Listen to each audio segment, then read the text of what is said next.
I agree with you. I think there has to be a happy medium where we see the higher skilled leagues like the NHL trying to get it out, and then you've got leagues in Quebec where that seems to be the main focus. Would you think that that's kind of the main focus of the league that you're in? That they're going for the entertainment value? No, it's absolutely not. And that's that is that's kind of the stigma attached to this league in Quebec is that it's just a goon league.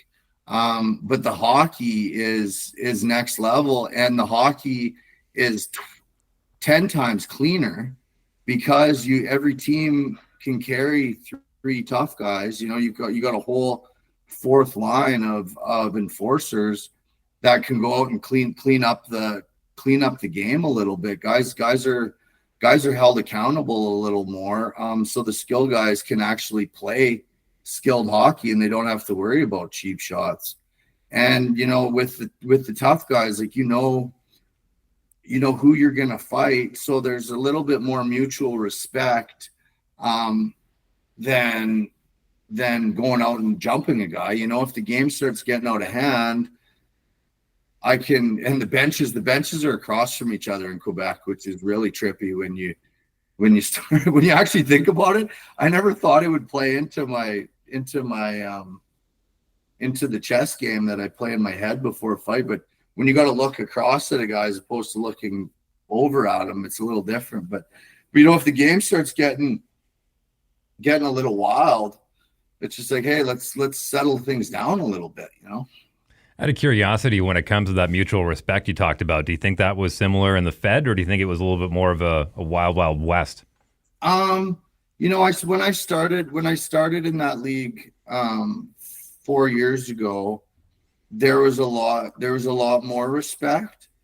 And then like the last couple of years, obviously with Amesy going up to the coast, Ryan Devine going up to the coast, and a few guys retiring and stuff, and just less younger guys coming in that we're a little bit faster, more skilled, a little dirtier players, and the older wily tough guys kind of either moving on or retiring.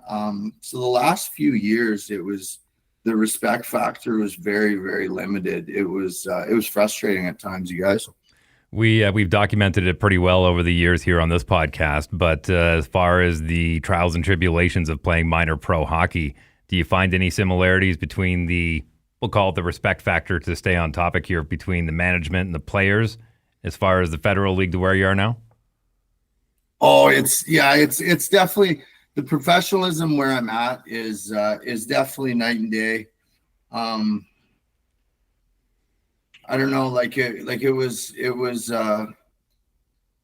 I kind of knew, because I had a lot of buddies that had played here, so I kind of knew it was what I was walking into when I got here. But like I said, when I got here, I walked to the rink and they had a full training staff.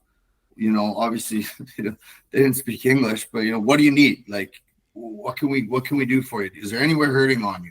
I had to do a full actual medical, to play here. Having 3 and 4 coaches on the ice and on the bench is a lot better. And just there's and I do understand that the Federal League is the bottom end of the minors. So I mean, guys aren't I'm not guys aren't expecting the moon, but I mean, as far as in this league compared to there, like the player treatment there's no question. Like anything we need to make our job easier, we're provided with. If you could sum up your experience, like going from the team, because I know you were in Elmira, you were in Columbus, and we spent a little bit of time together in Watertown as well. You spent like a half week in Baton Rouge, which I can definitely relate to. How would you rank all those experiences as far as treatment goes by as a player? Like everywhere is different. I was fortunate that I started in Columbus. So it was like, and I had experienced every level of pro hockey prior to that. And when I had never even heard of that league when I got there. And and Columbus used to have a Southern League team. So I was familiar with the rink, and I was familiar with, a lot of people in management. And it was first class, everything from top to bottom in Columbus, from, coaching to trainers to, all the amenities, the rink, the living, the town. Like it was definitely it was such a good experience for me there. I went to Elmira, and that's actually where I started my career, was in the old United League in Elmira. We do a hockey podcast called Sling the Biscuit every single Sunday. The clips, the bite-sized chunks are right here. Only the hits, the full-length show, which you don't want to miss, is right here. That's Dave. I'm Travis. We'll see you soon.